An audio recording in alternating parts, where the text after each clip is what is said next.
This is SelfWork, and I'm Dr. Margaret Rutherford. At SelfWork, we'll discuss psychological and emotional issues common in today's world and what to do about them. I'm Dr. Margaret, and SelfWork is a podcast dedicated to you taking just a few minutes today for your own self-work. Hi, and welcome to SelfWork.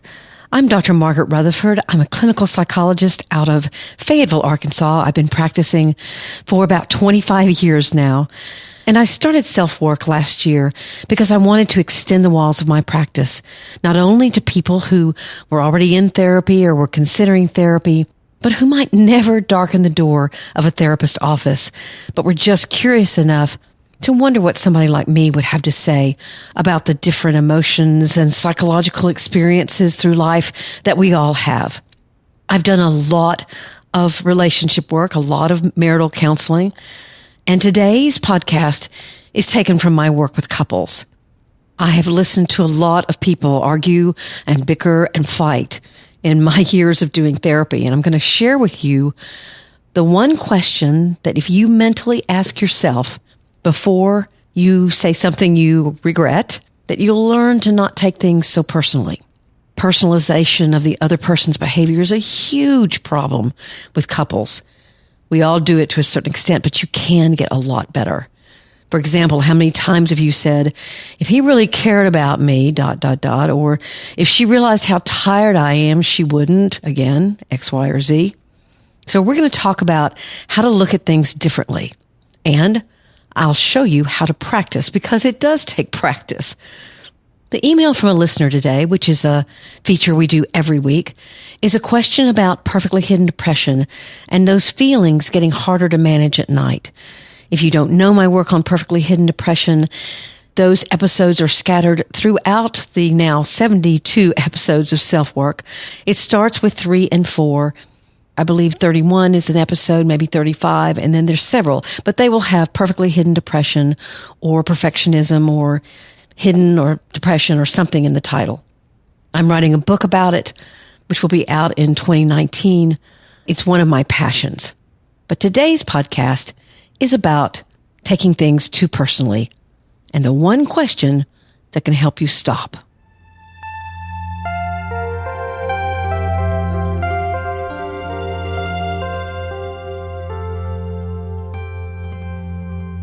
For those of us in the United States, summer's around the corner, and maybe for many of you it is as well. That can mean a much anticipated vacation with some all too rare time together with your partner. Or maybe vacations are something you dread because you fear fighting. Actually, any time together where you have time enough to remember who you are as a couple, and sometimes that can lead to fighting. Maybe you love your partner and you value your relationship, but somehow the two of you have developed a habit of falling into fights more and more frequently. You've come to associate time together with an inevitable argument. Now, let me stop and say really quickly here that I'm not advocating for not arguing. In fact, I would much rather have a couple come in tearing each other apart than I would a couple come in and say, I really don't care what he or she thinks anymore. That kind of apathy is hard to fix. But for those of you who are just bickering and maybe taking things too personally, this podcast is for you, because it doesn't have to be that way. Arguments are not inevitable. A lot of fights occur because we've taken too personally what our partner has done or said, or not done or not said. Some examples of that are, if he loved me more than he would, if she respected me, she wouldn't have. If she knew how hard I was trying, she wouldn't have. If he really cared about the kids and me, he would. Obviously, all those sentences could be followed by a myriad of behaviors or things that have disappointed you or surprised you or shocked you, but you're making those behaviors about yourself. You consider their actions to be about you, or even intentional actions to hurt you, and you tell yourself that this is the reason why your partner is acting the way they're acting. You personalize their behavior. A lot of the time, nothing could be further from the truth. One of the things that I say to a lot of couples is maybe 15 or 20% of the time, if that, yes, your partner's about you. They're miffed at you. They serve you cold dinner because they are, or they're late to a party that you're expecting them to be there. And yeah, they're late because they're mad at you and they're trying to get a point across. Yes, that of course happens. But a huge percentage of the time, that's not reality. Maybe your perspective, but not reality. So what's the question I mentioned in the intro that will help? There's a simple question where you can step out of the fighting pattern you're in. I learned it from working with people just like you, just like myself, in fact. Before you allow yourself to personalize, ask yourself, what do I know about my partner that would explain his or her behavior that has nothing to do with me? It's so simple, but it's an eye-opener. I'll give you a fairly recent example from my own life. It was an early spring Saturday. My husband and I were shopping at our local grocery store. He decided he wanted to buy some hanging plants for the deck. He's the horticulturist in the family. But we'd just gotten cold groceries, and I was a little unsure, but I figured he'd be quick. Plus, I had a bunch of stuff on my own to-do list for the weekend, but I was trying to be nice, so I told him, sure, why not? And we headed over to the nursery. What I didn't consider was the sheer volume of plants that were going to be available at that time of year. He ended spending what was, for me, a tremendously long time comparing and analyzing. I began getting a little panicky. We were in the back of a warm tent, and the place was stuffed with colorful plants as well as lots of smells and an overwhelming, for my anxiety, number of people. You toss together that with my problem of getting squeamish in crowded places, my impatience about the time it was taking, a little bit of claustrophobia, and I was beginning to head toward a likely disaster, and I needed to get out of there. My husband could tell I was getting agitated, probably because I was sighing and looking at my watch a lot of nonverbal communication. But he was having a marvelous time, so there was tension. Now, he could have thought, if she really cared what a good time I'm having, she wouldn't want to leave. Or I might have decided, if he really understood me, he would remember that this kind of situation panics me. And we would have been off to the races. Instead, I tried to take my own advice, and I walked over and said something like, I'm not exactly sure, but something like, I'm freaking out a little bit. Sorry, take your time. And he responded, it'll be just another 5 minutes. Thanks. And so you can see that disaster was avoided. Now, we don't always avoid disaster. I assure you, we're a normal couple. But that day, it was fine. There was some tension, but it didn't escalate. Now, again, why did I handle it that way that time? Because I literally tried to follow my own advice. I didn't take his behavior personally.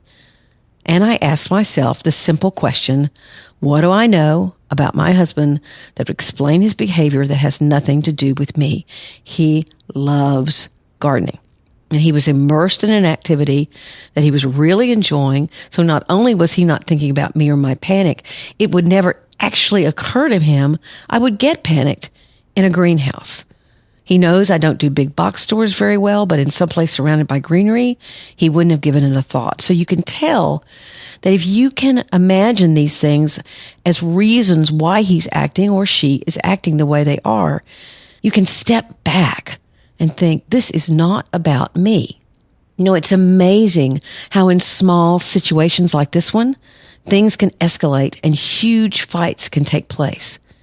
I know I've not only had them, but I've listened to a lot of them. A lot of couples who see me will say, well, you're not going to believe how this fight started. And I'll look at them and say, oh, yes, I can.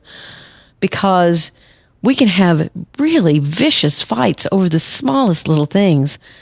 Everything from whether you're going to hang up the bath towel or you're going to leave it on the floor, or how many times have I heard arguments about what temperature it's going to be in the house. Things that are really pragmatic, rudimentary, simple things that if we just are trying to get along fairly well, we can compromise. But if you're in the habit, or your spouse is in the habit, or you're both in the habit of taking things personally, then that defensiveness and blame and hurt will govern your reactions to each other. So, what does it take? Well, just like every change of behavior, it takes trying to remember what you want to change and practicing what you want to change. So you look for opportunities to not personalize. Let's say you've asked your husband or your wife or your partner to call you when they reach their destination, and it's 2 hours past the time that they're supposed to get there. Your old habit would be to completely go nuts and feel abandoned. So you stop and you would say something like, "They said they would call me and I can't believe they're not. If they cared about my worry, they would do it." That's personalization. So you stop and ask yourself a question. Again, to repeat, what do I know about my partner that would explain his or her behavior that has nothing to do with me? I'll give you some examples. Well, he's forgetful. He forgets to charge his cell phone and it's probably dead. Or he gets really involved in whatever's going on around him. And remember, you're always the one who remembers to call. He probably remember when he's going to bed, but why don't I just call him? Anything but taking it personally. Or the next time your partner overdraws her checking account, instead of immediately saying that she's doing that just to piss you off, that she has no respect for how hard you work and is being selfish, just stop. Ask the question and remember, okay, what do I know about her? She grew up in a home where she was not taught anything about finances, and that she said actually more than once that she struggles with money and needs help with it. Now, as an aside, that's probably better that it not come from you because she needs a more objective teacher, but you know that about her. You don't like it about her. You don't like that he forgets to call, but it's not about you. Most of us don't wake up and think about how we can make our partner miserable today. We just don't. And if you believe your partner does have an agenda to intentionally hurt you, then we're talking about an entirely different situation and one that has the potential to be abusive. Now, I want to make a quick point. Let's take the example of the guy who forgets to call. He knows that probably irritates his partner because she's a worrier. If he doesn't try to remember, if he just says, well, that's your issue, then that's not being kind and respectful in a relationship. So it has to go both ways. Yes, she has to work really hard to not take it personally, but he has to remember that she's trying to tolerate a behavior that she finds worrisome, maybe even irritating. So he needs to understand that and not take advantage of her trying to cope with it. This is a very important concept because I hear people all the time saying to one another, well, you knew this when you married me, or I can't believe this is an issue with you now. I've been this way since we were dating. Well, that's taking advantage of someone's coping with behaviors that are disappointing. But this whole personalization issue is what we're talking about today. But I just wanted to make sure that we say on this episode as well that it's a two-way street. So once again, the question is, what do I know about my partner that would explain their behavior that has nothing to do with me? You can talk to him about it later and say, I really struggle with this, but I'm trying to not make it about me. And then perhaps the two of you can reach a greater compromise. So give it a try. Maybe even clue your partner in that that's what you're going to try to do, and maybe invite him or her to do the same thing. I promise you, it's a question that can cause remarkable change in your marriage or your partnership.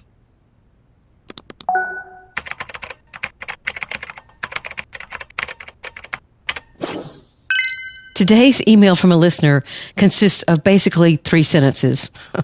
Well, 2 sentences and a question. Hi, I took your PhD quiz and I identified with having this depression and was wondering about nighttime. It seems to haunt me more than this quiz expressed. Who is best on treating this? That was short and sweet. She's talking about the questionnaire on perfectly hidden depression, which I believe is in episode 3, if you want to take it yourself. It gives you an idea of where on the spectrum of perfectly hidden depression you may be or you may not be. Just to identify quickly, perfectly hidden depression is a syndrome of behaviors that are often found together that act to mask or detach from depression or painful emotions, painful experiences.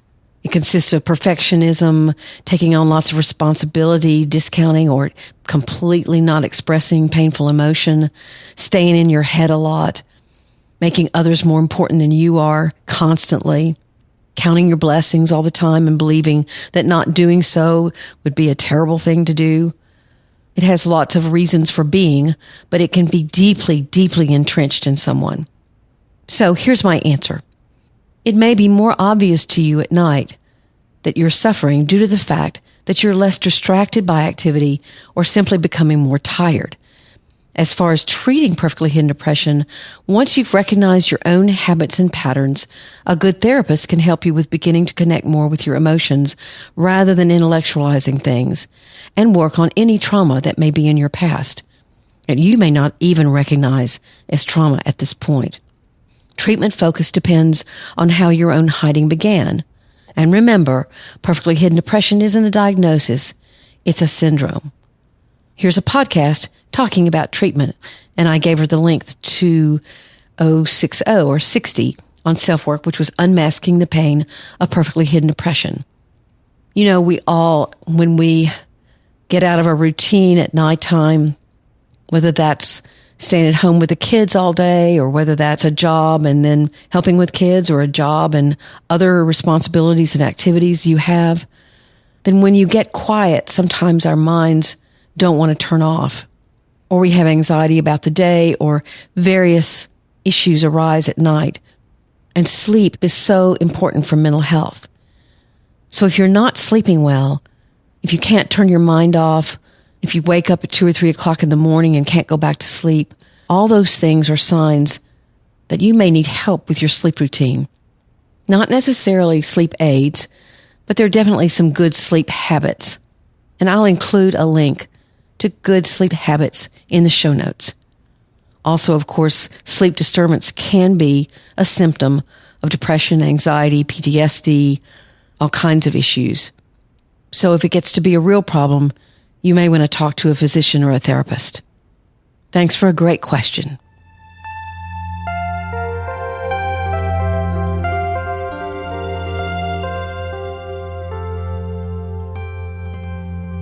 I want to so sincerely thank all of you who are listening for being here at SelfWork. I reached 100 ratings this past week, and I know I really don't like to be all hung up on the numbers, but it does help SelfWork become a little more accessible to other people because it rises in rankings. So you have my sincere appreciation for that. The 100 of you who've left a rating or review, and those of you who have subscribed, I really am thrilled that I have that many subscriptions.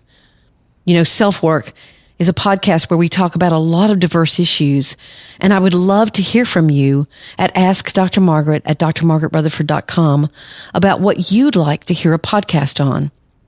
I'm certainly not an expert in everything.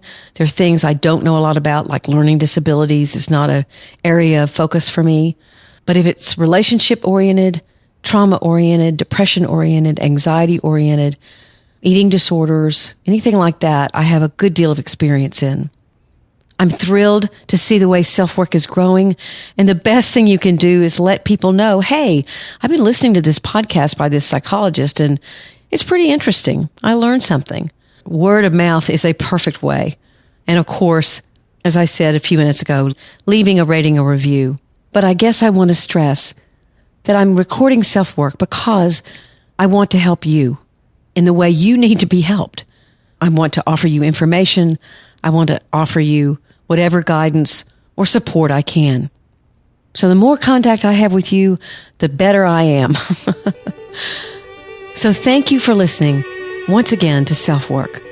I hope the advice that I handed out today will be helpful to you in your relationship as you work on not personalizing things quite so much. Thank you for listening. Take very good care. I'm Dr. Margaret, and this has been SelfWork.